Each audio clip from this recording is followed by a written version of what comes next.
for leisure. Right. Yeah, good. Do you know what my I live on the Isle of Man, so it's literally just floating around in the middle of the Irish Sea.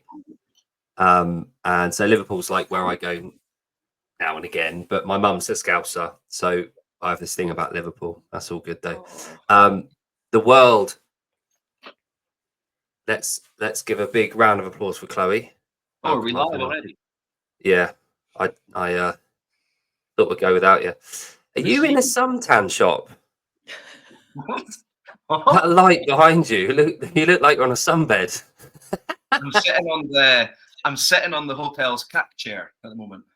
Ah, lovely. We've all got one of those. So excellent. Right, yeah, tie-dye it's my favorite shirt, Sean. So right, we've got some comments here today, Chloe. So Sean's a bit of a stud from the US that likes to follow us around everywhere.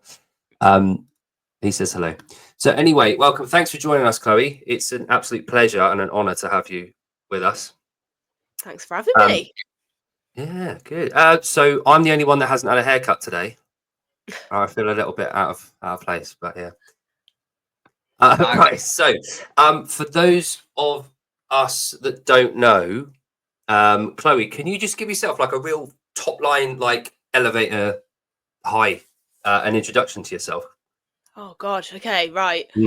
I'm Chloe. I am a strong woman. So I've done a lot of things as a strong woman. I've won world European titles, so world record, been around a while. And I own my own coaching business as well, coaching strongman, strength, and now moving more into like life coaching and mindset stuff as well. So do a bit of everything. But yeah, strong woman is what I'm mainly known for, and it's something that's done a huge amount for me in my life. Yeah, amazing.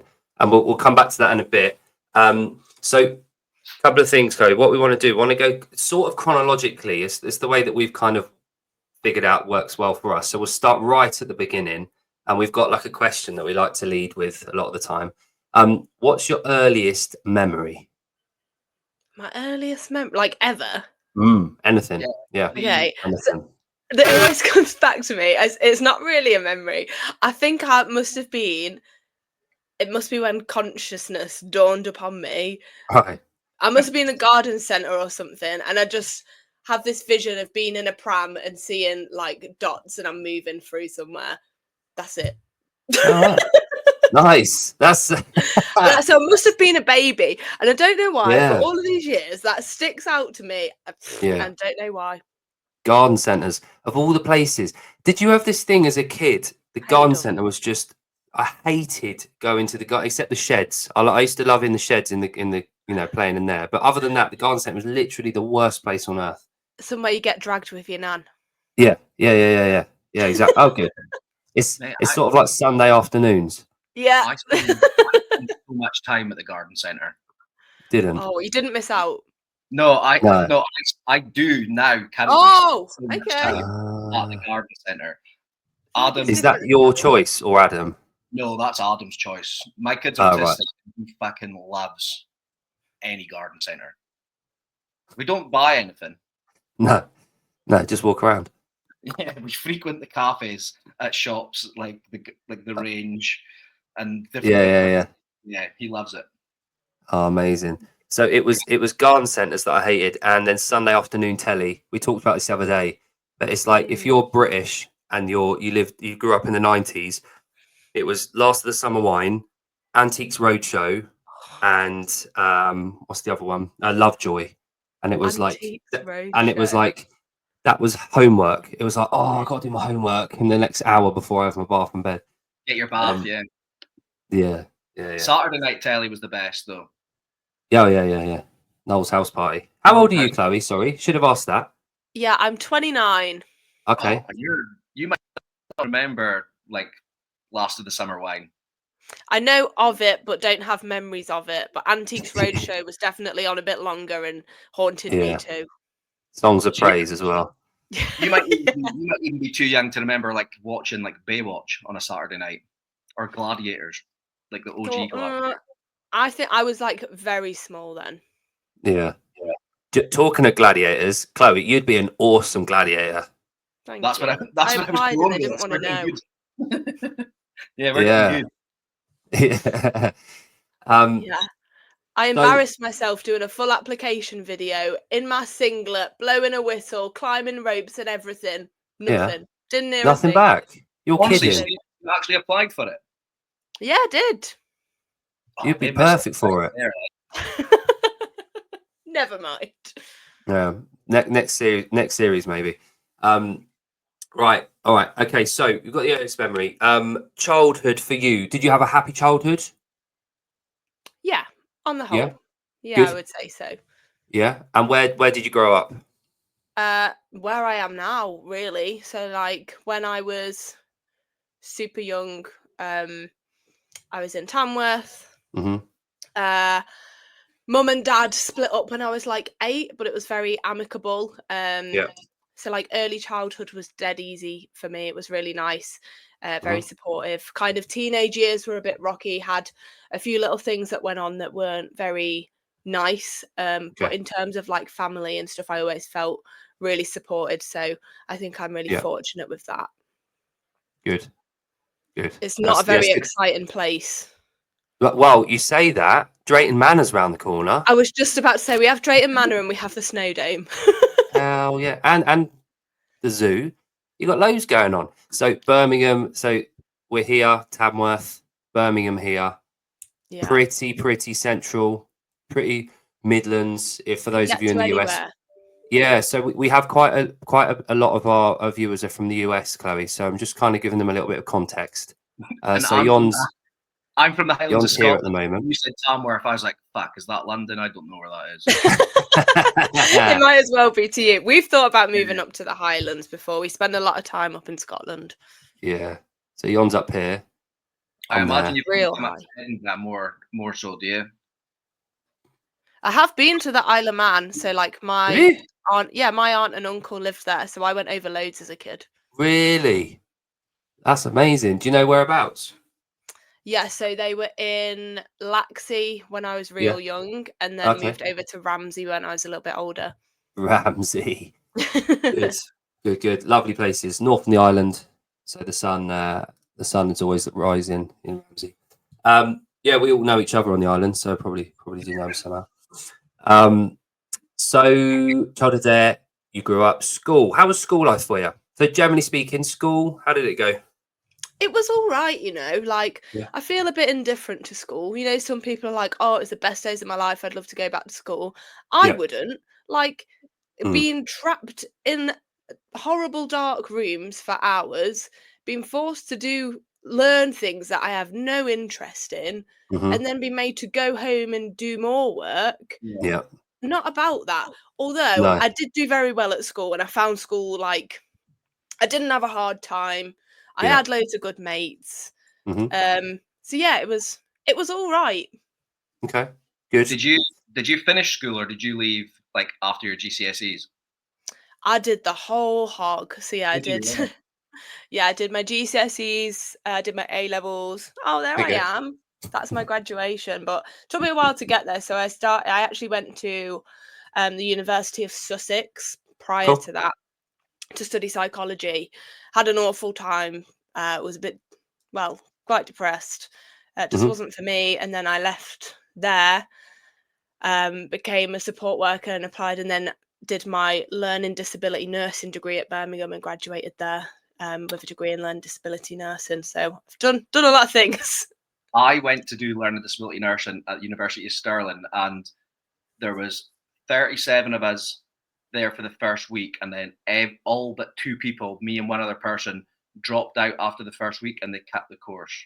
Oh, wow! We had a lot of dropouts. Instead of doing learning disability nursing, I went and did my SVQ level 4 in management of nursing, and then so my background is managing nursing homes, and I worked for 10 years with adults with learning disabilities. Stop.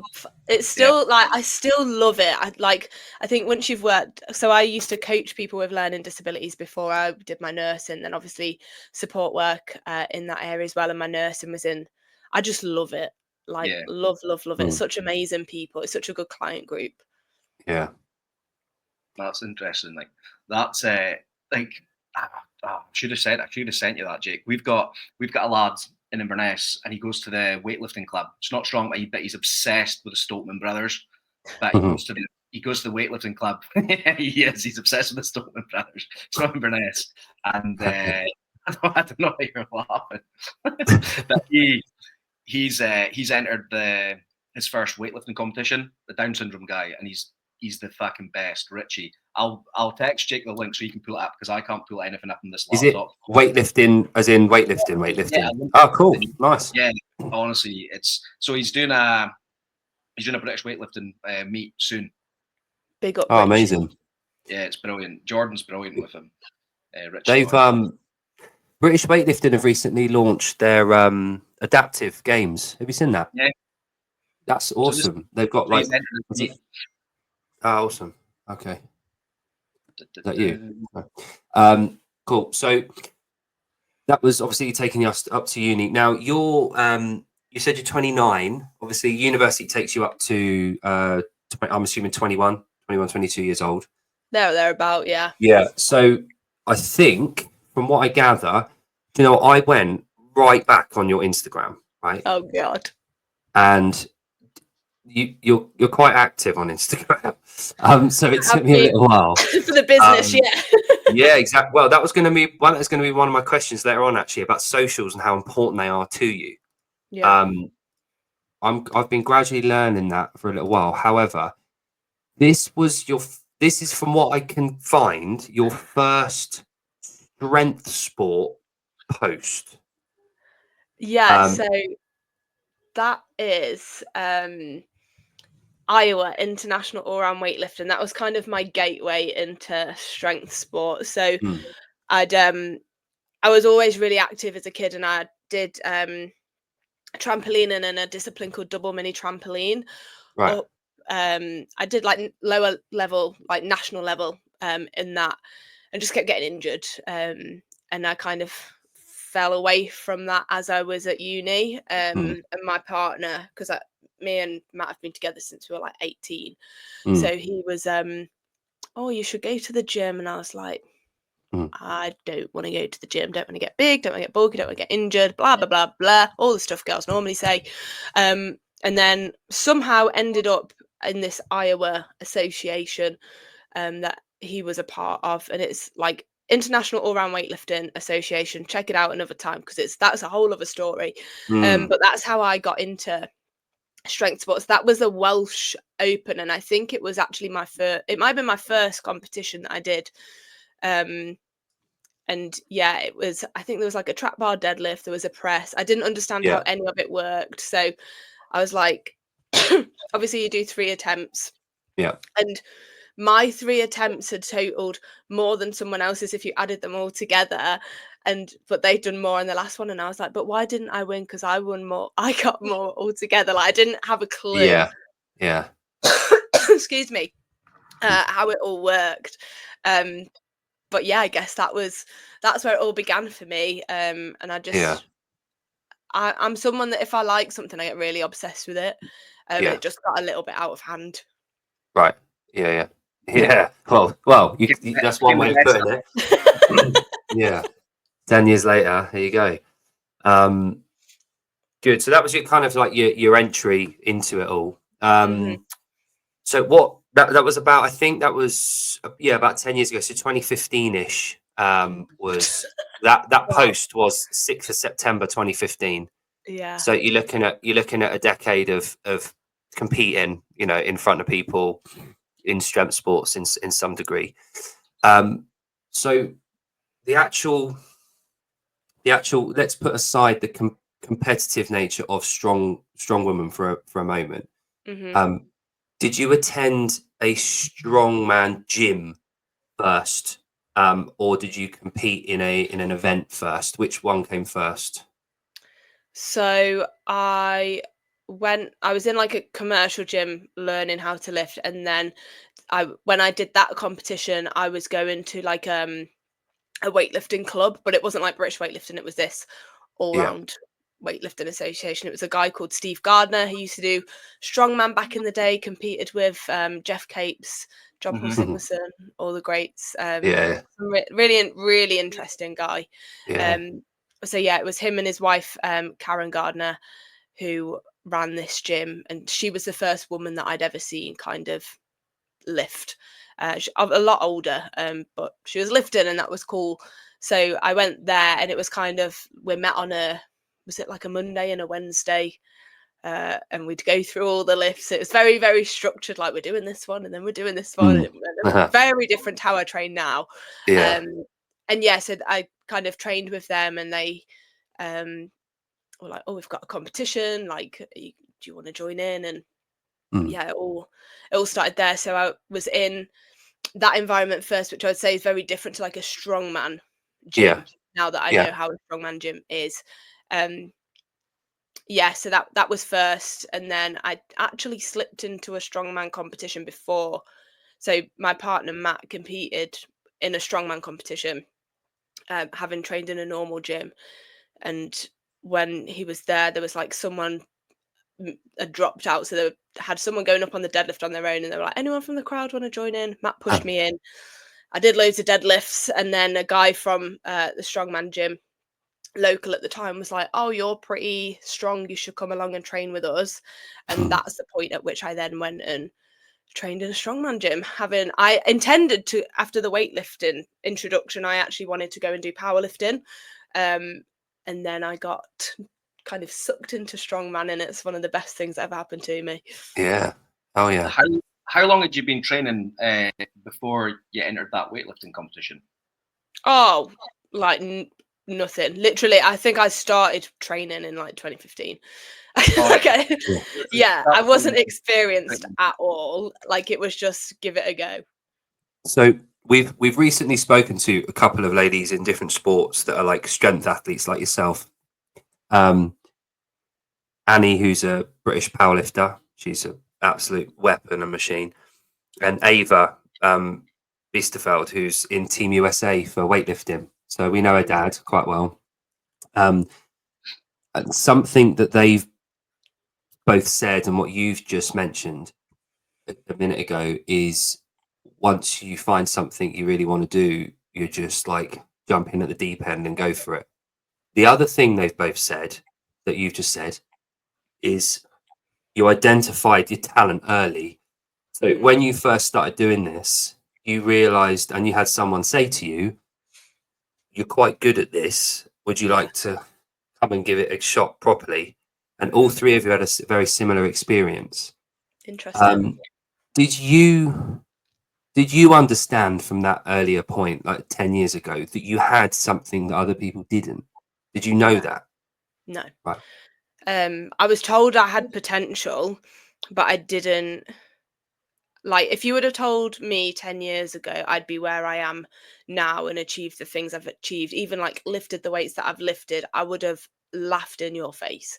I remember the first time Matt took me to the gym and like tried to get me to deadlift, and I was like all over the shop with like a 90-kilo deadlift. And I know for a beginner, a 90-kilo deadlift is really strong. It's really good. Yeah, I was gonna say, most people don't do that. I know that now. I didn't know that then. And yeah, I just enjoyed it. I just loved it. And it was, so like when I was going for, so I did my first competition, like strongman competition, in 2016, which was very early and after transitioning from the weightlifting. And that was, so I did 2 competitions that year, like novice level. I won the novice one, and I think I came like 4th in my very first one, which was a under 75 kilo one. And I was like, oh, okay, like that's fun, but still didn't think anything of it. And then when I was prepping for the England's qualifier, which was my 3rd competition, I was like, all my goal is to not embarrass myself. Like, I would love to qualify for England's Strongest Woman, but I just want to not make a tit of myself. And I ended up, that year I won that qualifier.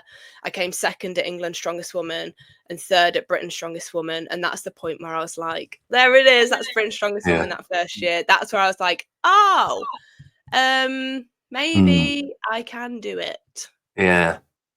So that was the There it is, first that time. caption. What, Oh yeah. what This weight is category nice. I like these throwbacks. What weight category was that in? Was that just Under 64. under So 64? here we go. A year later, I'm weighing 61 kilos. Oh my goodness. So when I did that that deadlift at that competition, the guy Ant Brown who encouraged me to take it up was like, you'll be really good, but I think you should drop down to under 63 kilos at the time, that category, to be competitive. And I was like, oh my god, I was weighing like 72, 73 kilo at that point. Wow. I did it, like, honestly, I don't like, the drive I had at the start of my journey was insane. Like, I don't know what it was, but I was just like, I'm gonna, like, if I'm doing this, I'm doing it. Yeah. And yeah, I lost all that weight. I felt amazing about myself. I was getting stronger and stronger all of the time, like seeing what I was capable of, and it just spiraled.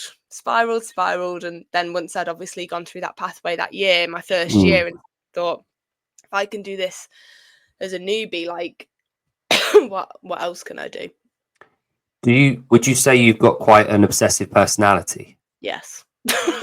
Massively. Have you got any hobbies, or like do you collect anything? Is there any part of your life where, aside from strongman, that you're obsessive? Is there any traits that filter out of side of the sport? So it's more like, if I find something, then I'll be obsessed with it. So I don't like, I'm not big on things. I lose things all the time. I'm terrible.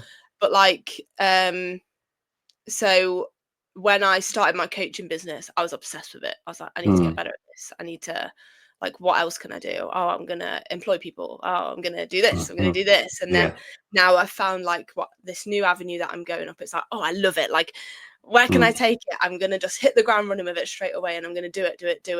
I booked in my first tattoo, and then I saw another one, and I was like, oh, well, I'll just do another one. So I guess, yeah, I can be obsessive in other areas of my life as well. Or not can be, I am. Yeah.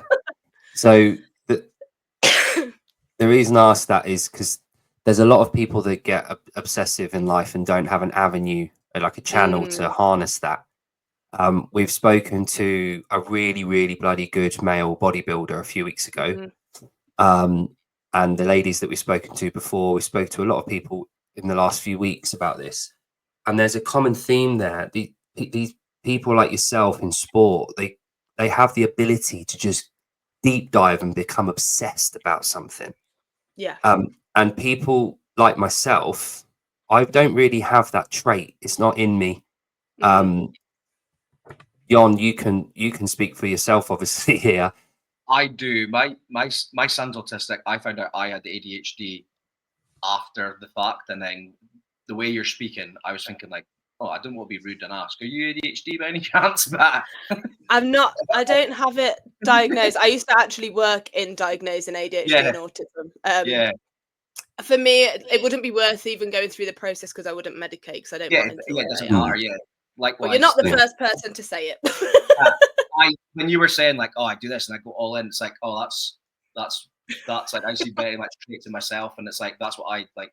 I get obsessed with things. That's why I gave up things like alcohol, because it was just like, oh, I didn't want to go down drugs, because I knew like, oh, if I was to do that, then I'm going all in on that. So it's like, I think that's it. And I mean, like, when I was a kid, I think I went all in, like, in my schoolwork. I was really academic, and I was really, even if I wasn't enjoying it, I was obsessive. Like, I need to revise. And I would literally have like rooms full of like index cards of things, because I was obsessed. Like, I had like a compulsion, like, I have to do this. And I always, when I had therapy like a couple of years ago, I always joked that, like, if I didn't become a strong woman, I probably would have not had a great time, and would have got obsessed with the wrong things. It can be destructive, that obsessive trait, can't it? And I think that's one thing that we've obviously found, and everyone in sport knows this, but it can be harnessed. That obsessive trait can be harnessed, and it's there for a reason. It's there inbuilt in the DNA of some people, Yeah. to be used for whatever, physicality, mentality, whatever it is. But it's when it gets used in the wrong direction, it can be quite destructive. Which is absolutely right. What was I going to ask you? There's worse things to be obsessed with than your business and Yeah. Yes. your health and fitness. Do you know what I mean? And Yeah. helping other people in the process Yeah. of those, you know, pursuits. There's worse things that you could be doing with your time and obsessing about. Yeah. Like Sean. Yeah. Yeah, it could be worse. But he's doing right though. He's doing all right now. He's got a good bench press and he can do muscle ups. So that's Amazing. That's all that he matters about. He cares about. Good. So there was a post, and again, this is one thing I was going to ask you about is body image. Can we call it strongman? Is the sport just strongman? That's what I would refer to as, yeah. Right. Okay, cool. Yeah, rather than navigating around sportswoman, strong woman. In strongman, correct me if I'm wrong here, and it might be on the lighter division, it might be a bit different. Completely naive here. Is there still body image issues within the competitors of strongman? Massively. Okay. Yes. Yeah. And I think it what level you're at and who you're talking to depends on what, but at the end of the day, all the people that do this sport are human beings. And human beings is, I think, I was going to say particularly women, but that's not true, because when I talk to my male clients, it's exactly the same, if not worse in some cases. Right. We're constantly, as we're brought up, told to shrink ourselves, make self-depreciating jokes, especially in the UK. In Britain, it's very accepted to take the piss out of yourself all the time and say, oh, I'm so fat, or oh, I'm so ugly, ha ha ha. So that's just what we do. We find it very difficult to be positive about ourselves. And then in terms of like body image, I think kind of grassroots, like when I came in, it was just that general day to day, I don't feel good enough. When I try things on, nothing fits and I don't look nice in things. I'm now very happy with my body. It's done amazing things for me, but I still have the occasional day, like anyone, where I'm like, oh dear. But then we also have the other end of the spectrum, and I know like a lot of the women I've spoken to, especially at the higher level, who have very like developed physiques, who when they are in a competition or they're in an expo or they're in a gym, they'll wear like crop top shorts, get all their muscles out, they look amazing, they feel amazing. But the second that they step into another environment, so let's say they go on a night out, they go to a restaurant, they go and do the weekly shop, and people stare at them, then it's like, oh my god, my confidence is through the floor, because I don't look normal or what people expect me to look like. So I think like both ends, there's that. And sometimes as well, like especially in the open weight, I guess not so much in the weight classes because you're staying under a particular weight, but in the opens now, like it's getting so competitive and so much more on the line than there ever has been. People are having to fuel more for performance and kind of put their body image to the side and get bigger. Like Inez Carrasquillo, the Invitational and Arnold winner, has posted quite a bit about this. Like she's put on a lot of weight to make her performance better, but she's got no end of shit for it, and she doesn't feel good in her skin, but it means that she can perform. So there's like that balance to end with. That's what I was going to ask. Is it more rife with the open weight categories? Like, but then I think it's the same, like in weight classes, it's something I hate about my sport, but there are so many ridiculous cuts that get done, like insane cuts. People are cutting dangerous amounts of weight with water manipulation that we know isn't safe. And when they step on the scales for a weigh-in, they're absolutely shredded. And they look, in their words, amazing. And I think it's the same thing that you get with bodybuilding, where you're like, oh my god, I look so amazing, but it's not sustainable, and then they bounce back, and then it's a whole head well, you look at last weekend at the Arnold, that lady, you know, it unfortunately they're getting younger and younger.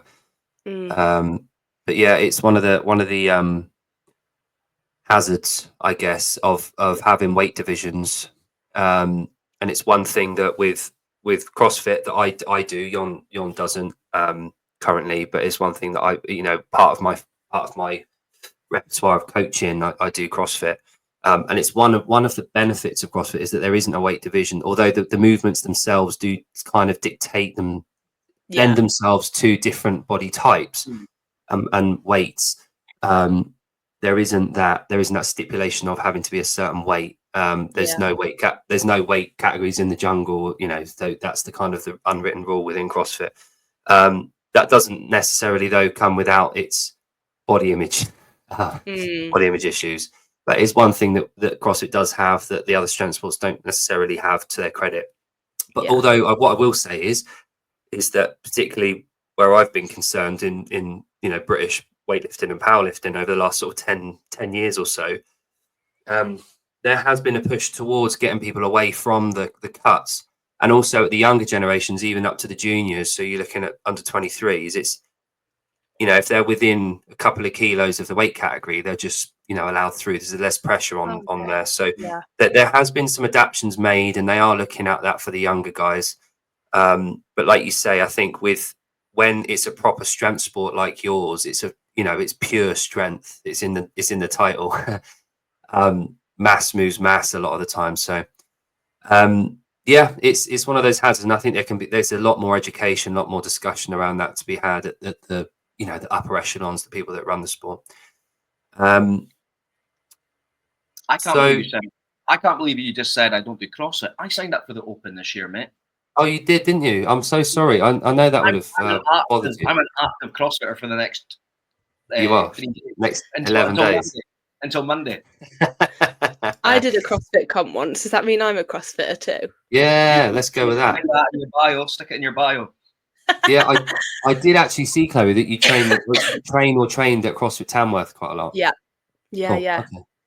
Good. Speaking of people that put on a lot of weight for their sport for performance and then had to give it up because of that. Oh God. Eddie. Yeah. Eddie a few times. Hey? I thought you were going to bring someone else up there. Oh, right. No. Yeah. So Eddie Hall, he went up to over 200 kilos, didn't he? At 6'2". Well, yeah, he was big. Like seeing him after that World's Strongest Man, and then like now, yeah, it's insane how large he was. Yeah, like a bull. I've got a client, Tom, who used to do strongman in Leeds. He's moved to the island. He did a few like sessions with Eddie and trained with him a little bit. And he's got a picture of himself going for dinner with Eddie in early 2017. So December 16 into January 2017. And there's a picture of them sat at this dinner table. And fuck, like Tom is a big guy. He played rugby league. He's a strong man and he's big. But oh my God, the size of Eddie sat next to him. It's absolutely mental. Like when people say about like that they make normal people look like dwarves or small, they bloody do. Like they're just giants. Yeah, and on top of that, like Mason said, very, very good swimmer. Yeah, he was a diver, was he? Did he dive or did he swim? He was a swimmer, I think. Yeah. Yeah, like at quite a high level. He was in like development squads and things, I think. You wouldn't want him diving in that in 2017, would you? No. You know. Like a but yeah, his brother's an absolute. He's like 31, 32 stone. Yeah. He was a big lad on that frame.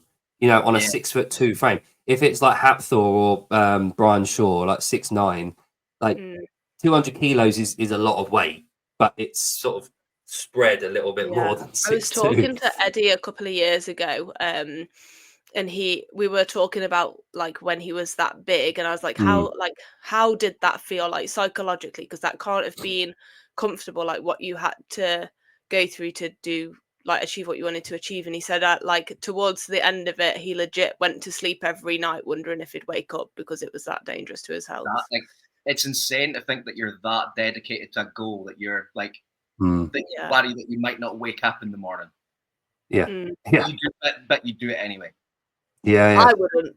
But yeah, he did. it's insane to think that. Yeah. They're And chasing that one thing. Yeah, but I guess like strongman is unique there, where it's the purest of strength sports. And I don't think any other sport you are putting your body in that particular, other than sumo wrestling, but that's the only other one I can think of where bigger is better. You know, big, get as big and big as you can for the men anyway. I see. I think there's a new era now, and I think Yes. people Oh are yeah. catching on that, like, yes, so like weight will help you to a certain extent on your static lifts and things like a truck pull, but actually on other events it can hold you back so much. And like if you see a lot of the bigger guys needing like oxygen after every event, like they can't recover between events, and it actually becomes a detriment. So I think it was a lot of strongman, and I might get shit for this, a lot of even the athletes that you see that are at the top are so amateur, like so amateur. Yeah. Oh yeah. And don't have the correct guidance. They've not crossed over into like treating it like a professional sport. Yeah, like, it's not. That makes sense. Yeah. What do you think? What do you think's holding them back? Because there's so many parallels here that I'm got in the back of my head, right? And I'll say about them in a minute. But what do you think is holding them back from becoming professional? I think one of the things is that it was brought about as an entertainment sport, not as a sport. It was a TV program before it was anything else. Okay. So it's always been a bit of a freak show. And I think people latch onto that and they're like, oh, I just want to be a freak. Like, I just want to be as big and strong as I can be. And they don't look at it as a full kind of thing. But there's also there's no research into it. There's no real organizational governing body. So like with weightlifting and CrossFit, you've got people at the top that kind of govern how things are run. You don't have that in strongman. It is literally a free for all. And almost with that, it means coaching can be all over the shop. So you could have someone coaching someone at World's Strongest Man that's never done a physical training or strength training qualification in their life. They don't know anything. And do you think, obviously, with Rogue getting involved now, there's a lot of money. Yeah. Well, a lot more than has been. So you've had Giants Live trying to keep hold the fort for the last 20, 30 years. You've got the Arnold now.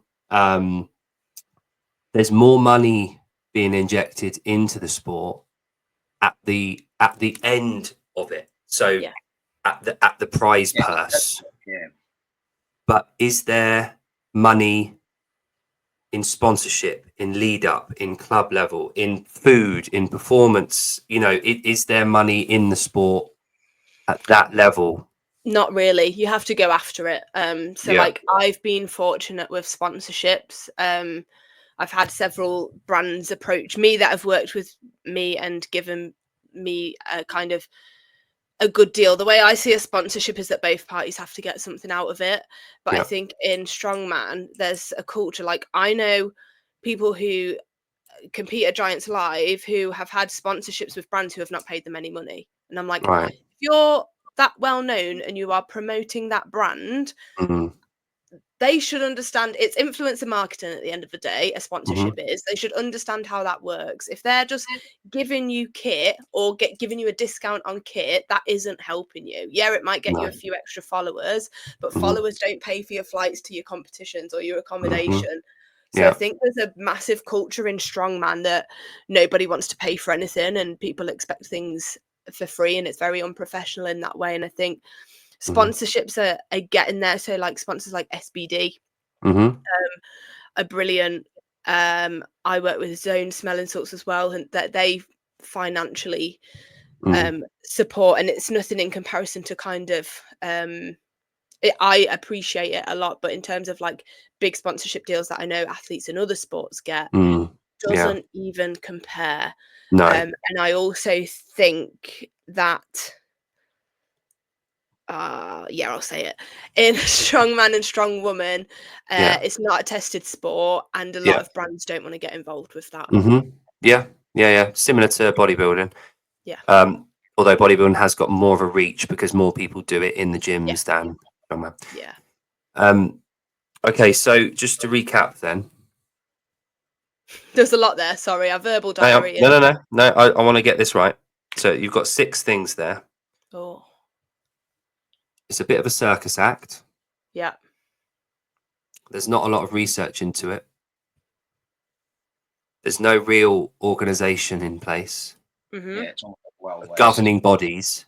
Okay, Yeah. there might be a private company like Giants Live running it and the events, but there's no governing Go body. to grassroots. The coaching can be very varied, and there's no legitimate route or explicit route for them. There's very little money in the development stages, and it's not really tested that often, so brands don't want to get involved too much. Mm-hmm. Well, it's not. There's tested branches now, which is great, and that's like honestly the uptake of that. Like I think it's gone up by like over 100% each year. Like it's crazy. Yeah, I think that shows that it's needed. Yeah. So if I was to read those 6 points out, that could be CrossFit. Okay. Every single one of those points applies to CrossFit. Interesting. And at the moment, we're in a position with CrossFit where people are wondering why participation is down, why brands don't want to get engaged, that kind of. And there's this whole hurrah about where the sport's going, why CrossFit can't organize events, why these other people are coming in to organize private function events. So there's a lot of parallels there. And that's why I asked about it, because I don't know if you know or if you've thought about how that can potentially develop with your particular sport. One point that I had with it was how many times a year would you ideally want to compete at your level? Typically, I would do like maybe 4 max. Okay, 4. Cool. Yeah. 4. And would you treat them as like a tour itself, or would you see them as completely different events that you travel to, not linked? They're not connected, just 4 separate standalone events that you'd compete at. Some of them are pathways, so like I've done like Europe's and Worlds in a year before, and I've done like the natural pathway of like a UK and then Worlds, and then I have done some like random ones. So like when I did Giants Live Brits, that was a standalone event, and I think it also depends on the events and how close they are into. I don't know if you mean like in terms of preparation, like and programming, how it's treated. It totally depends on what the events are, but it's taken into consideration everything and then looking, okay, how can I prepare for this, and then actually that links in really nicely with this, so I can pull that over. I just think the commonality between your sport and CrossFit and a lot of other strength sports, hell of a lot of other strength sports, is the lack of money in the development side. Once you get that fixed, the other things are just as important as each other. But the lack of money in the development side of it is where everything can change. So you look at Eddie. Yeah, sorry. Yeah. No, I was just going to say, like, in terms of how often I would want to compete, part of that is because I'm fortunate that I have sponsors that will pay for me to get to competitions, but for most, they will fund getting to a competition, and there's literally no prize money. So you have to make it worth it. Whereas like the open women now are getting paid to go and compete in these competitions, so they will want to do it more. The open men get paid to compete at Giants, so they will, like, if I was getting paid at every competition I did, I'd want to compete more because I could earn more. Yeah. Do you think your body would be able to deal with that? The demand it would of depend more on the competitions. I think it could deal with more than 4, but if I was doing it every month, maybe not. So my thoughts have been about strength sports is that you need cycling, you need to deload, you need to go through tapering, you need to kind of build up that actual strength base to be able to use it. Ties in with we can talk about this before. With max deadlift and other long-term taxing movements. What's the ideal period between competitions? We both get coach weightlifters and powerlifters. So ideally, like I would tell mine, I wouldn't want them competing more than 4 times. I would say they probably need like 3 competitions a year is probably enough for like my powerlifters, unless they qualify. Like, so I've got juniors, like people competing at the British Championships, or they might qualify for Scottish Masters or whatever it might be, and it's like, yeah, you can do those, but you see athletes that are competing, 6, 7 competitions a year, and they're not giving themselves time to actually develop in the off season. So it's like I can see why people would want to from a financial standpoint, but Yeah. they probably put themselves back a little bit doing so many comps in a year as well. That's one thing for the actual individual, the athlete, to have to go through. Yeah.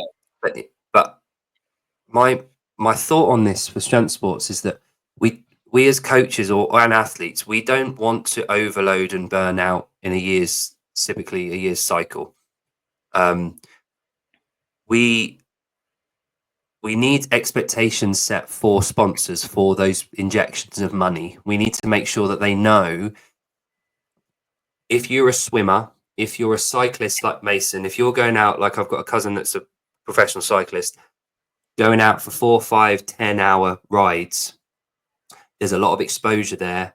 He can do that every month. It's not too impactful on his, on his physique, and his kind of, he's not going to burn out as much. He competes pretty much every other week. With strength sports, that demand on the body is so different. And for sponsors to get money back and return on the investment into the athletes, then that socials are pretty important, I guess, for strength athletes.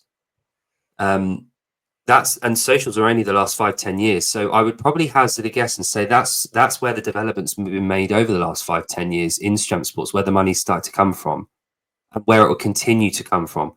Because I don't see how, and I'm playing devil's advocate here, by the way, I think there should be a lot more money in it.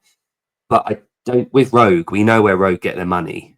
It's their event, they sell kit, they are, Kate and Bill are literally like almost billionaires from their brand. Arnold is Arnold.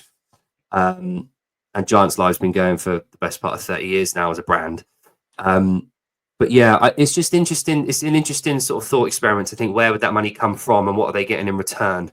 The money. But I think once you fix that, because the performance is there, but the athletes can't transition into professional athletes until they can pay their mortgage, until they can pay for food, because there's a lot of food, until they can travel. So it's one of those catch-22s that needs to be highlighted and talked about, I guess, across strength sports in general.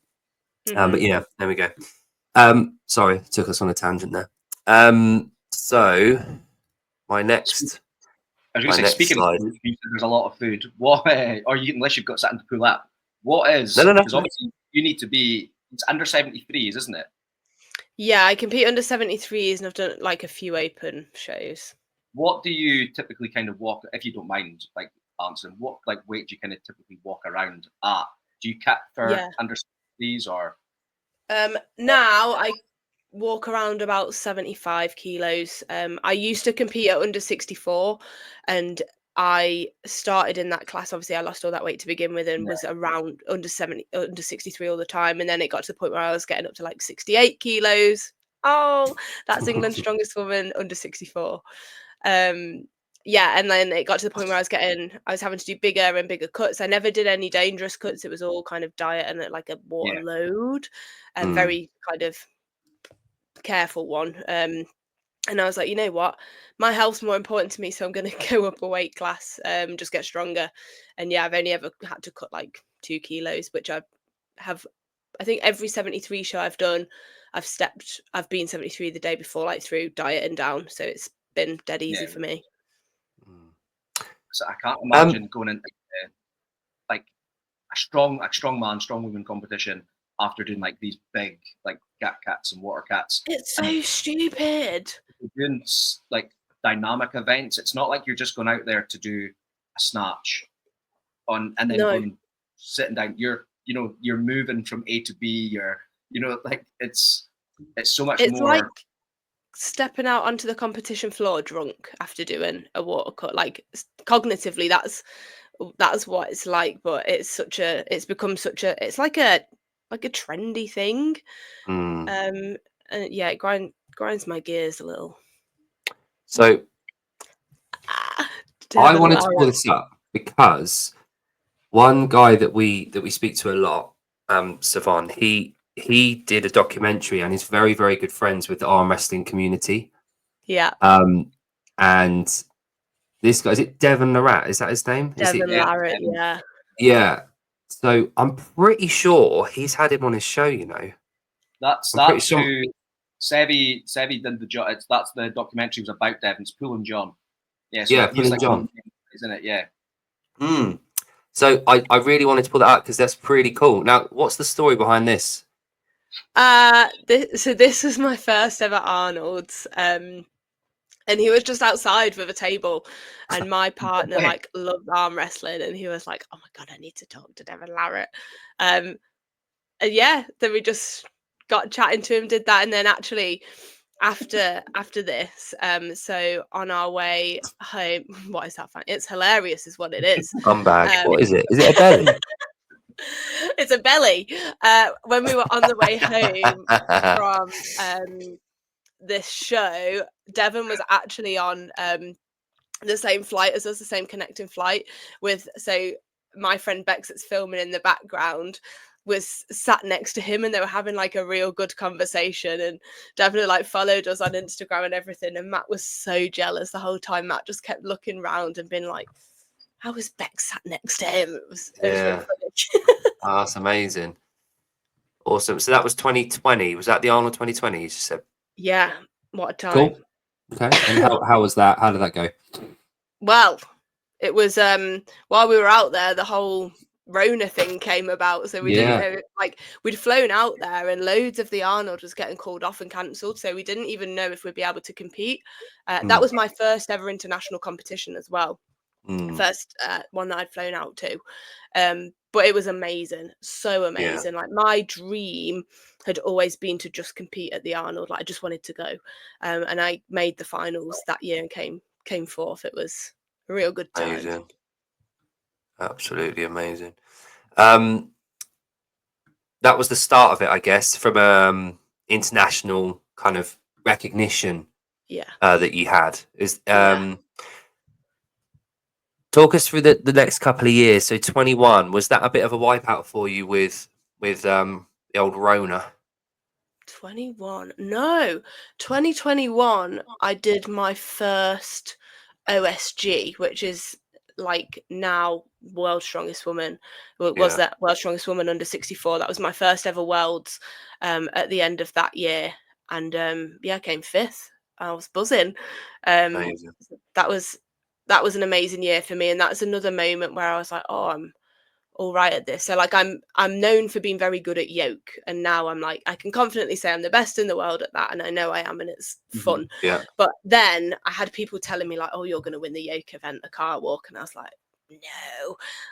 no, like, I know I'm good at it, but I'm not going to win it. And I won it by 7 seconds, and then I was like, oh my god, I won an event at Worlds, and I cried like a baby. That was another like, oh my god, I'm doing the thing. So that was 21 was a really good year for me, and 22 was just silly, off the charts. Yeah. Oh yes. I think where is it? It's coming. There we go. Dinnie. Please hold the line. It'll be really shortly. I'm pretty sure this is the right one here. You've done your research. There we go. Yeah. What I love about that is the beginning where you didn't quite get it, and then you just storm back, give it Johnny Concrete, and just fucking do it. It's great. I knew I was going to do it. That was the thing. Look at that. There we go. Oh, look at me. There we go. There we go. Look at that. How big was the crowd there?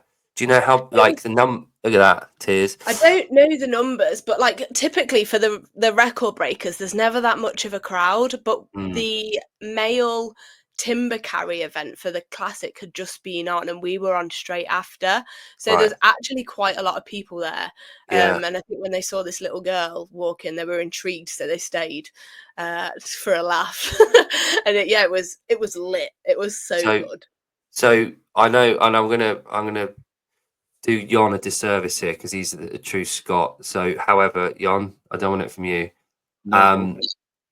Chloe, can you describe what those stones mean and what they symbolise and where the story behind them? Yeah, so these are actually replica stones. However, they are taken from the River Dee where the actual Dinnie stones are. They were found by David Webster. So the Dinnie stones in Scotland, there's a lot of history behind them. So there's a guy called Donald Dinnie who was phenomenal athlete, known for his athletic prowess in kind of Highland Games athletics. I think he did like dancing and all sorts of things. And basically the tale is that these Dinnie stones were used as counterweights when they were building the bridge, and legend has it that Donald Dinnie picked these stones up and walked them from one side of the bridge to the other, the Potarch Bridge, and it's become kind of a feat of strength since then. They were rediscovered, I want to say like in the 70s by David Webster. And since then it's become like a bit of a thing. There he is, good old Donald Dinnie. It's become a bit of a thing to lift them. And yeah, it started off as like a handful of people. I remember I went up with my partner Matt, and he was like number 67 or something. And it's just over the last few years, like absolutely exploded. Yeah. Well, the what was that series? The Eddie.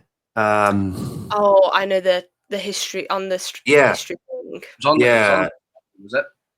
Hey. It was on Discovery Channel, was it? It was Eddie. Something like that. The History Channel. And yeah, there was a few of them. Was it who? Oh, it's the Gobby one. Robert Oberst. Yeah. Obert. Yeah. That was actually really good. That series. I really liked it. They went and did it, didn't they? Yeah. Brian Shaw was on it as well. It's a big event every year in Scotland. People coming up. Yeah. Good. So that was 22. Now, talk us through kind of your transition from 22 to now. In terms of, you mentioned right at the start when you did a brief introduction to yourself about what you're establishing now and what you're doing now. So the life coaching, holistic approach to stuff. Talk us through that and talk us how you got to that point. Okay, from 22. Well, I started my coaching business in 2020. Right in lockdown. It was kind of okay, I'm not helping people as much as I want to help people in nursing. I've got kind of good at this other thing. Maybe I can put the two together and bring something different to the strongman space. So that's kind of where that started. And that was growing really well. And then I think 22 so that lift come back, like overall that year was just insane. I went up, so I did that as an under 64, and I also placed second at the Arnold Amateur under 64 that same weekend. So I'd done my fourth event just before I went and did that record, and then I had 2 more events the day after. Jeez. Yeah, so that was my last show as a 64, and then I moved up to under 73s. Competitive career carried on building, but I think that moment it built my profile a lot. People started to know who I was. People wanted to know what I had to say. And obviously all of those things really help when you're trying to establish a coaching business. I'd gone full time with my coaching in 21, but definitely that lift helped a lot in terms of building a brand and having a bigger reach, and people were coming to me because they were like, oh, I saw you do this lift and it was really, really cool. So that massively helped kind of my trajectory. And I think it also gave me more confidence in myself of like, obviously I was against Donna Moore and Rebecca Roberts, who are literally the 2 greatest strong women of all time right now, or 2 of, and I did something that they couldn't. I did a hard thing and it was like, oh, like I can do really hard things. I know what I'm talking about. Like I put myself out there and it really paid off. So I'm just going to keep putting myself out there and keep seeing if it pays off. And yeah, and I love coaching so much. And it's not just like, obviously I love the physical side of it and seeing people go from walking in a gym, getting PBs all the way up to kind of taking people to worlds and prepping people for big comps as well, and kind of the 2 and everything in between. But the big thing for me was seeing people's confidence grow, and people use the strength that they've built in the gym to cross over into other areas of their life. And I think that's always what I wanted to. Sorry, I've gone blurry. I'm going to try and sort out. I've always just wanted to help people. And I think when I went into nursing, that's all I wanted to do, like make people feel better about themselves. And over this last kind of year, I've discovered other ways that I can do that. So with the life coaching and NLP and hypnotherapy, and honestly, it's insane. Like, so I can't believe it when I'm doing it sometimes. Like, I was with someone today and they were really struggling with something, and I was like, well, I know there's this thing I can do. It'll take us about 10-15 minutes and we can shift that feeling.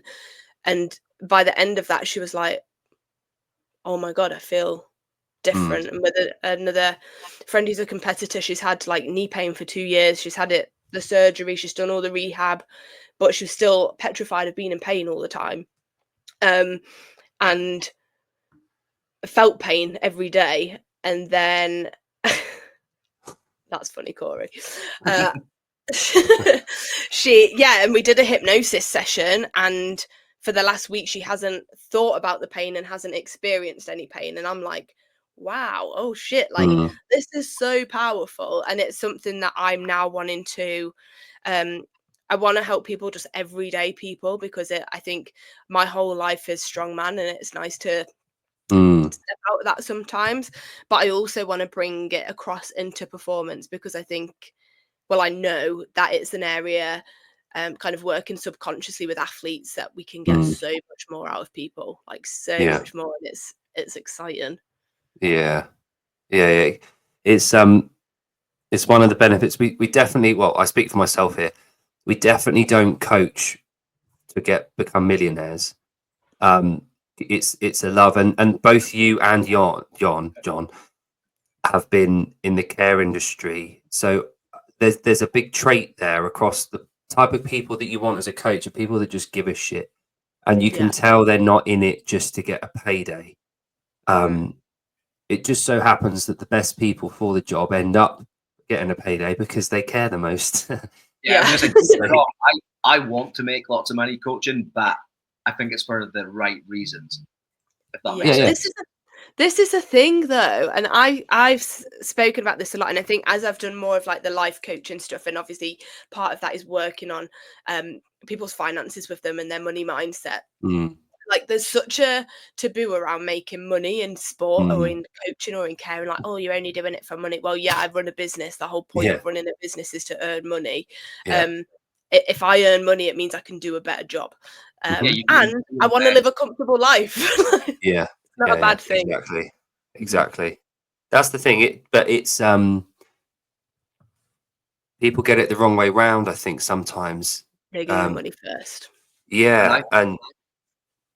I think people see it like from the outside, prospective clients think when you start making money, they think like, oh, that's why you're doing it. But it's like, no, I need to be able to make money to reinvest, to put out like valuable content, to invest in qualifications, to give me time back to actually coach. To be there for the clients that I do have. But again, I think, and it's funny because obviously we've got everyone in the chat is American right now. We've got a particular man that likes to parade as a black man, but I don't know if he is actually, but he's asking a lot of questions. Oh, I've only just realised how to click onto them. I can see them all now.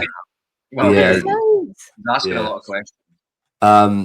But culturally speaking, in Britain,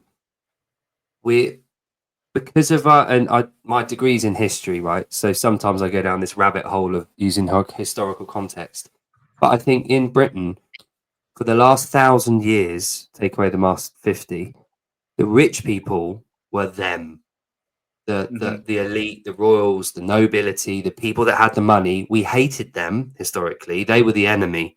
So over the last 120, here we go, Heidi. Put your hat on.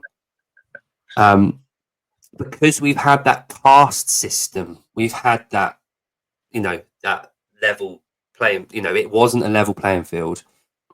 We still have a cultural resentment. And I speak for myself here. I'm from a working class background. I heard things as a kid and the people I hung around with that had a real fucking resentment of people that had money. Yeah.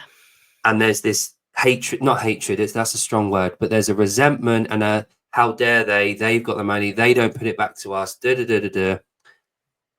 Now the tide's turned a little bit because our economy has completely changed. Even since I was a kid, our economy has completely changed. And specifically going back to I say our, you know, the three of us work in a very, very, very similar kind of environment. Our environment has completely changed in the last 10 years, 15 years. Our ability to earn has gone from one-on-one coaching in a gym at 6 o'clock in the morning to earning around the clock with people around the world over at the click of a button. So, and that's meant completely different mindset. So you've got this massive shift in people, specifically in our environment, that are really making waves, and it's really great to see. But every now and again I have to check myself with that. I have to remind myself, you know, I've got I turned 40 yesterday, Chloe, so that's why someone's bloody said about I look 40. Thank you. But I've got 2 kids and I've got to put the roof over their head. I've got to feed them. I've got to live for longer. I've got to do all this kind of stuff. I need money for that, whether you like it or not. You need money, and it shouldn't be demonized to want to earn with legitimately, obviously. Yeah. But yeah, you're absolutely right. And that's such a great point that we need to kind of, especially in Britain, we need to get rid of that, shake that thing off and say, you know, because we've got an incredible opportunity. We just need to shake that little resentment off. And it's sometimes not even a thing from like coming from like what class, you know, you were brought up. It's where I'm from. It's a small town in the Highlands. And if you're seen to be doing something different, like I put out content, you know, speaking on social media, and then yeah, I'll see people in the shop and they'll go, "Oh, what you saying? Influencer, got a podcast?" And you're like, right, to be fair, I would as well. Yeah. Yeah. Like, and Jake will poke fun at me sometimes. Like they say I'm 10x, and you know, and it's like people will see me in the shop now and they'll be like, "Oh, I've seen you had a podcast." I'm like, "Yeah," and they're like, "Do you think you're some influencer?" And it's like, "No, I'm just trying to put myself out there, mate. It betters my business. It's not harming anyone. It helps some people. Some people, the 5 people that are watching might enjoy it. They might just like coming on here and me and Jake, but like it's helping me. It's putting my face out there, and it gets me clients in the door. That's more people I can then help. It's like, yeah, I could be out there doing worse things, you know, to provide for my family. Yeah, exactly. Yeah, so it's like, going back to your point, Chloe, we do need to shift that kind of mentality, especially in our kind of position in culture. I enjoy it. You enjoy what? Inspirations. So where do you draw inspiration from? It can be people, it can be a thing, it can be an event. You mentioned about the 2022. That's quite a pivotal point with the Stones. Yeah. Is there someone that you draw inspiration from or something? This question is always a really strange one for me. There's a lot of people that I admire and a lot of people that I respect. But I wouldn't say I've ever like the thing that puts the most fire under me is knowing that I've done things that I didn't think I could ever do. So like my own experiences and my own proving myself wrong is what pushes me, because I'm like, oh my God, I had this thing that I never thought I would be able to do and I did it. How cool is that? And that's the most personal thing I can ever get. Like my circumstances are not the same as anybody that I admire or kind of look up to. So that's the thing that gets me kind of going. There's like my coach Jenny Todd is someone who I admire massively. She was at the top level when I first started and I was like, oh my God, if I can ever be like Jenny, like that would be amazing. And I actually got to compete with her in 2023 at Europe's Strongest Woman, which was incredible. So and she actually also was the one who was like, you need to go all in on this coaching and leave your job. So if I was to pick one person who's had a massive influence on me, I would say it's her. Okay. And I guess inspiration might have been might have been the wrong word for what I was trying to get at. And again, motivate, inspire, that they're all sort of cliche, overused words on Instagram reels. But like, if you're going up for a heavy lift, what goes through your head? I just focus, like nothing else is there. Someone did a painting of my Dinnie lift afterwards, and it helped me to articulate the feeling.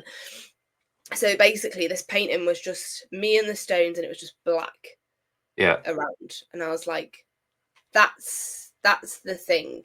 So and someone else just recently did a short reel with me kind of representing that and bringing that to life. And for me, when I'm going for a big lift, like in the lead up to it, the lead up to big competitions, where the ones where I've done well and I've won is because I've gone into it going, I can win this, I'm going to win it.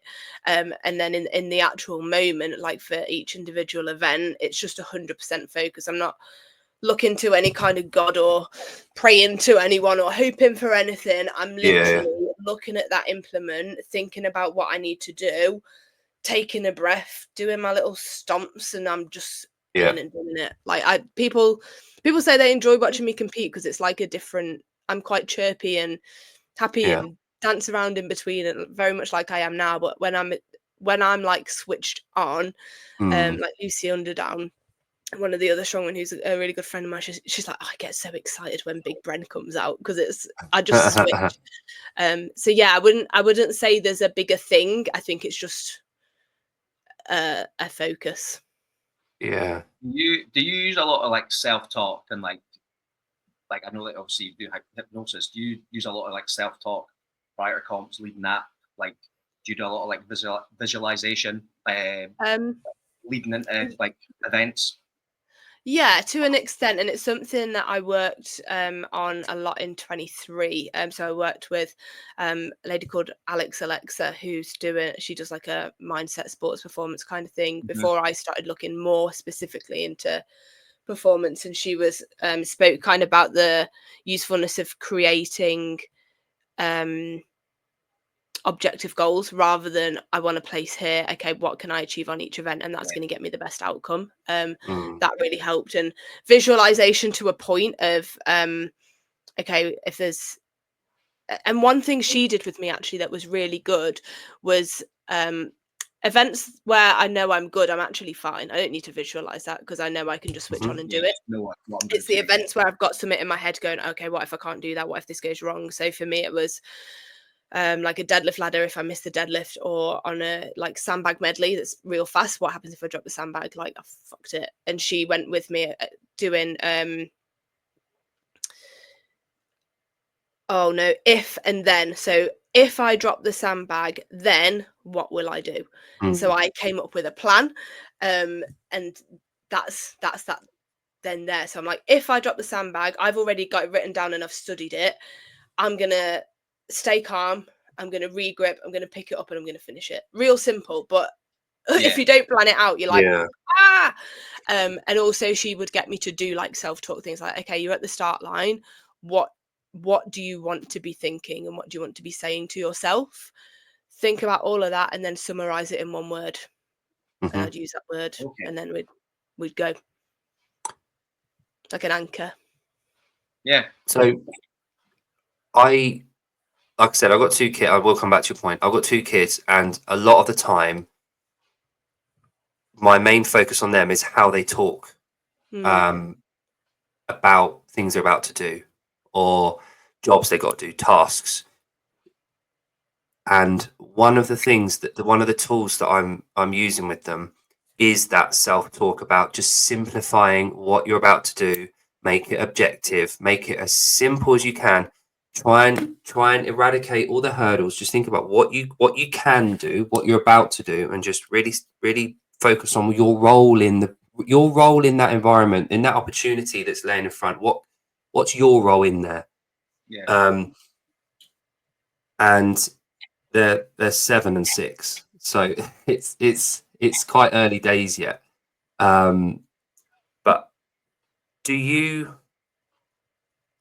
think that you've learned to do that in sport and then you've implemented it outside of sport?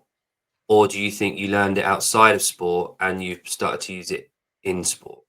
I think a combination of the two. As you were saying that, I was like, my dad used to be exactly the same. My dad would be like, I can hear his voice in my head now saying, focus on what you can do, forget Yeah. about what you can't.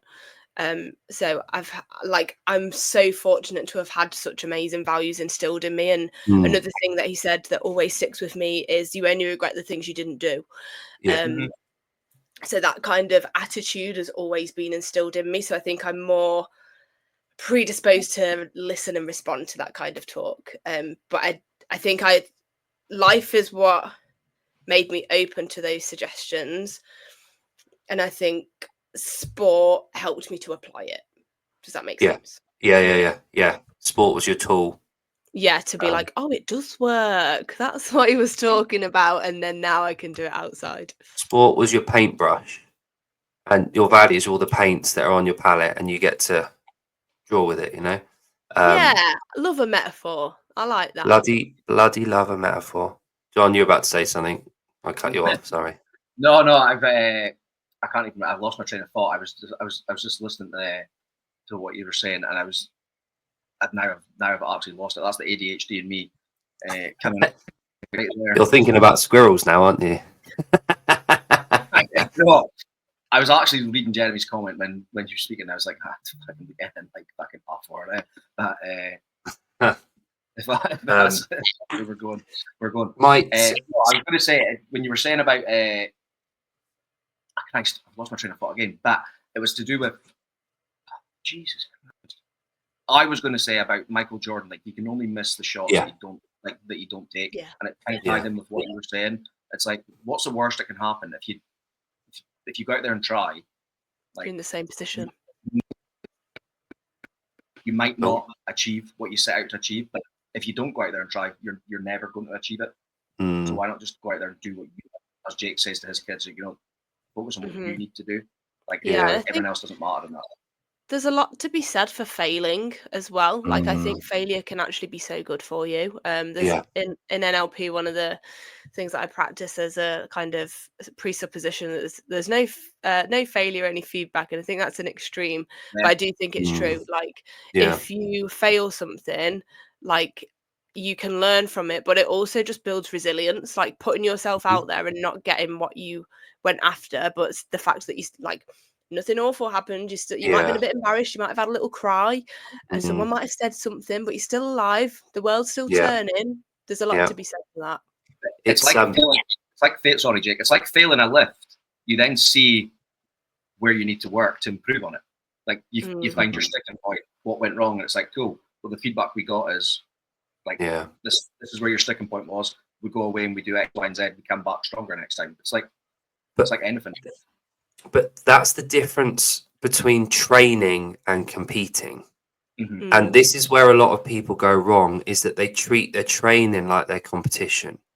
And we see it a lot in CrossFit gyms, is where every day is a competition. Everyone's fixated on their whiteboard score or their weight or their lift or their time or their load or whatever. And my daughter is in gymnastics, and I don't know if you've ever done gymnastics, Chloe, or you've been involved. Yeah. So she's, like I said, she's 7, turning 8 this year. She's still development stages. And my son is a year younger, and it isn't a boy-girl thing, because I know a lot of girls like this and a lot of boys like my daughter, but she is obsessed with doing things first time. She has to do it first time. She stresses out, she cries, she panics when she can't do it. And my job and my wife, Katie, we're very calm parents, is to just settle her and just say, look, this is why practice is so important. We've got to find the stuff that you can't do. That's why we practice. The whole point in practice is to find the stuff you can't do so that you can get better at it, so that you can do it. We're not just after the stuff you can do, because we don't really need to practice that too much.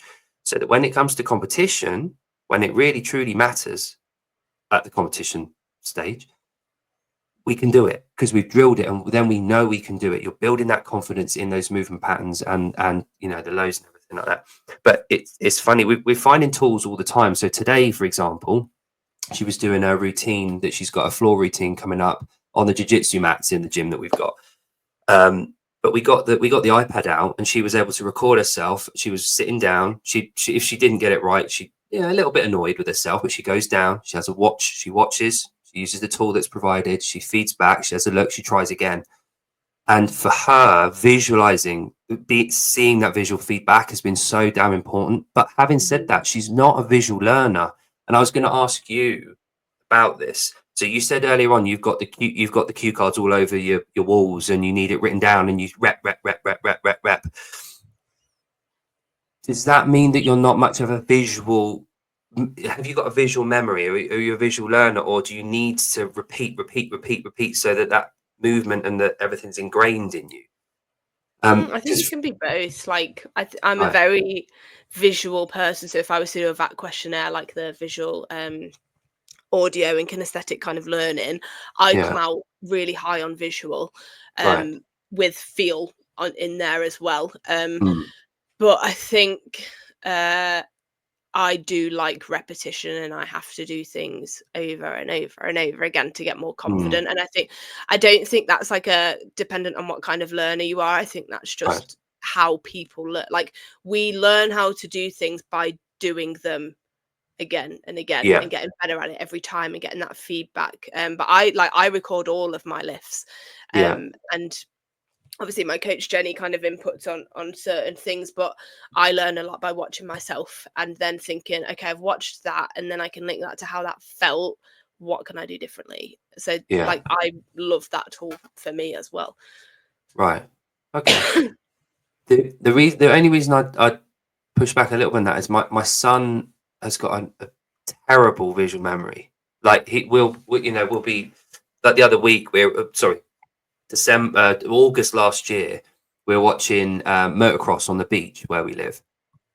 About a month later, we were driving down the road, and there was this tree, and my daughter said, "That looks like the man." And the second she said that, I knew who she meant. It was this rider at the event on the beach that had hair like the tree.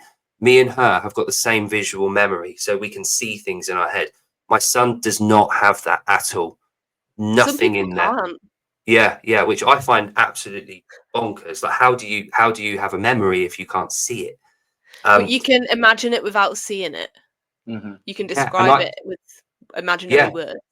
But I don't get how that exists. Like for me, my memory is vision. So like I see a Coke can, I can see it right now, and I'm picturing it, but he can't. But yeah, I get what you mean. Whereas, like my son, he has to drill and be shown and demonstrate and tactile coaching, and he has to go through it a lot. But he learns it really well because of that process. Whereas, he does. He gets shamed for not being a visual learner. But however, my daughter, well, because she has that recollection, that instant visual recollection, she knows what it looks like. Doesn't necessarily have to put as many reps in initially. However, that catches up later down the road because she hasn't put in the reps. So I think it's really interesting you said about your visual and you put in the reps, because that's like the sweet spot. I feel if you're a visual learner, you have that recollection, but also you're willing to put in those reps and get the learning cards out and go through it. That's obsessed. That's what obsession looks like. Yep. Yeah. Which is lovely, and like I said, it's quite common amongst the people that we've spoken to recently. And the other common thing they've got is they've all mentioned a dad that instilled really good values in them, like every single one of them. And it's really interesting that you said about that, because I hadn't expected that, but it all kind of came up, which is good. So I appreciate we've taken up a lot more time than we said we were going to. I've got one more question for you, and it's to do with your seminar, really. So I've got so you're coming to near Yon. Dundee, I'm just going to pull it up now. So can you tell us more about your seminar you've got coming up? So there I am. Yeah, I'm going to be up at Dundee Strength Unit on Sunday, and I'm basically going to be talking through my journey from start to where I am now in terms of being an athlete, competing, the things kind of that I wish. What's the saying? I wish I knew then what I know now, and the kind of lessons that I've learned, things that I've picked up along the way, but also kind of digging into business a little bit as well. And it's going to be dead interactive. Like, yes, people can learn from what I've done and might find listening to my story interesting, but I want people to be able to take away actions that they can apply to their life. So we're going to be doing some digging and some activities where people can kind of reflect on where they are in their story, and where they would like that to go and how they can do that, hopefully using some of the lessons that I talked through. So yeah, I'm really excited. I love talking about strongman, love talking about strength sports, and love talking about mindset stuff. So it's going to be a really good afternoon. Amazing.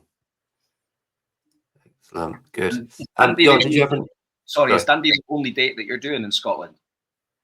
At the moment, yeah. So I'm coaching at Scotland's Strongest Woman on the Saturday, and then I'm going over to Dundee on the Sunday. But I spend a lot of time up in Scotland, so if there's anyone listening that is up there, whether it's strongman or not, I'm always open to doing more because I absolutely love my seminars. Where's the competition on Saturday? Is that a GBA by any chance, or? No, it is at Victory Strength, I think. Where's that? Is that in Dundee? Bathgate. No.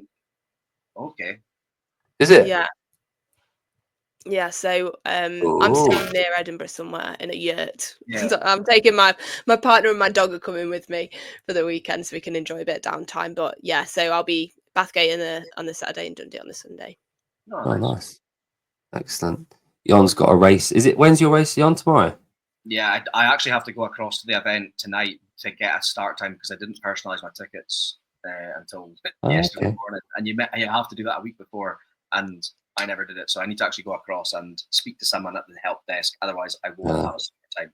But men are on at the moment. The Elite 15 are on at the moment. They should be finished in the next kind of. Chloe, have you heard of High Rocks? I was just about to ask, is it the High Rocks that you're doing? I know that's in Glasgow. Yeah. Jon's the king of High Rocks. Amazing. Good this luck. Is 87th High Rocks this year. The king at the slow speeds. No, that's epic. I don't think I could. One of my clients is keen to do it, and I've done some commentary work with Lauren Smith, who does a lot of the High Rock stuff. Oh yeah. She's awesome. So I've seen bits of it. I'm very familiar with it, but have not dared to try it. So see, with your coaching business, do you go? Obviously, it's not specifically strongman, strong woman. Do you coach like lifestyle clients? Do you coach just strength athletes? Obviously, you've got clients that are talking about High Rocks events. What kind of path do you take with like your coaching? Because obviously plug your business as well. Yeah, most of my clients do come for strongman, strong woman training, but I do also have a lot of people who are just like, I want to start the gym and I want to get strong. So it was all kind of strength based. The client that is interested in High Rock, she does everything really. So last year she did the 3 peaks and we kind of got a real strong for that. Now she's kind of toying with the idea of High Rock, so we're just playing about with some of those movements to see how she gets on with it. If she was to go compete, I would definitely kind of get more expertise in on that. Like, I'm always happy to liaise with other people and refer people on if they need to be. But yeah, I work a lot. I've got a couple of powerlifting clients. Yeah, really nice variety, and I've got some people who are on a bit of a weight loss journey, but they want to do that around stress. So everyone that I work with is kind of strength focused in some way, because it's what kind of gets me going. Your socials definitely give a lot of value. Like your social posts, like your coaching posts, are very like easy to follow, easy to understand, and they give. I really enjoyed the split starch, like taking in that front foot first. I shared that to someone yesterday, actually off seeing that, because I've been telling them to do that and then they're still not listening. It's not a client of mine, but someone in the gym, and I was like, here, set on, because like, you know, when like someone's like not your client, it's like probably just don't listen. But I sent this post to them, and then also the the one about having strong glutes as well. I thought, like, yes, that's something I tell people all the time. Yeah. I'm glad you like it. Yeah, I like the studio as well. Really I know good. it's your gym, but it's just yeah, nice. this is our conservatory. This is supposed to be a dining room, and then my partner Matt turned it into like a strength museum. It's brilliant. Fucking awesome. It looks like a purpose-built like podcast studio. You know what I mean? Maybe that's what I need to start doing in there. Yeah, I reckon so. Sure. I reckon Anyone can do it. Well, yeah, if we can bloody do it, definitely. But yeah, so Chloe, do you know what? Amazing. You've kind of shed light on everything that you've done. You've given us some background into you as a person and moving forward. Thank you so much for being really honest and open and giving us an insight into your life. And I know Jon's busy over the weekend, but hopefully one of your events or anything in the next year or so, I'd love to be able to come and attend, because as a strength sport coach, it's something that I like to keep on top of and get just different angles, different coaching styles, different, in advice, and from someone that's kind of set the standard and been at the top of the world in terms of the sport. Who better than you to sort of come and hear. So thank you so much for your time. We really, really appreciate it. It's been lovely to sort of catch up with you. She's not into half black American. She's been with her partner since school. 11 years. I'm very into Matt. Nice. Well, if you just hold on, Chloe, we'll say goodbye to this cheery lot, and then we'll have a chat for 2 minutes. But thanks, guys, for tuning in live, and we'll post this up, and hopefully we'll get some raving reviews. But yeah, nice one. All right, Heidi, thanks very much for joining us. Jon, do you want the last word? No. No? All right. I did it. No, that was the last word. Oh, that was good. Okay. Yeah. Well done.